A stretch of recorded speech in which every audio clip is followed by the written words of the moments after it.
কখনো কোনোদিন কারো পারমিশন ছাড়া মোবাইলের গ্যালারি চেক করবেন না। কখনো কারো পারমিশন ছাড়া তার ফেসবুকের মেসেঞ্জারে কে কার সাথে চ্যাটিং করেছে এটা করা যাবে না। কখনো কারো পারমিশন ছাড়া তার মেইলের ইনবক্স খুলে দেখা যাবে না। কখনো কারো পারমিশন ছাড়া কারো ব্যক্তিগত চিঠি পড়া যাবে না। দিস ইজ ইসলাম, এটাই ইসলাম। আমরা ইসলামকে শুধু নামাজ আর রোজা আর জিকির আর এই দাড়ির মধ্যে সীমাবদ্ধ করেছি। প্রত্যেকের একটা প্রাইভেসি আছে না নাই? Everyone has privacy and no one should interfere in his privacy or in her privacy. প্রত্যেকের একটা প্রাইভেসি আছে না নাই? মানুষ ছোট হলেও তার একটা সম্মান আছে না নাই? এজন্য ছোট্ট বাচ্চাদেরকে কখনো প্যান্ট খুলতে বলবেন না। অনেকে বলে আরে ছোট মানুষ খোল খোল, আরে তুই খোল, এই খোল খোল খোল, তো আছে না নাই?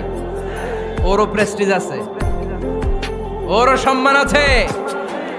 খবরদার, everyone has a personal space and no one should interfere someone's personal space.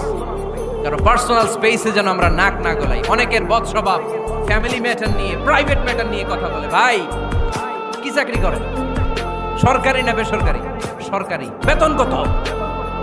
উনার বেতন কত? এটা দিয়ে আপনার কি লাভ? ঠিক কি না? মানুষ একটা দেখলে ভাই বয়স কত, ভাই বেতন কত, ফার্স্ট ইমপ্রেশনে, ফার্স্ট যখন আপনি কারোর সাথে দেখা করবেন বেতন কত, বয়স কত, এগুলো জিজ্ঞেস করা যাবে? কেউ যখন কারো ঘনিষ্ঠ হয়, বন্ধুতে রূপান্তরিত হয়, তখন এই কথাগুলো। কিন্তু শুরুতেই প্রাইভেট ম্যাটার নিয়ে, পার্সোনাল ম্যাটার নিয়ে খোঁচাখুচি করা যাবে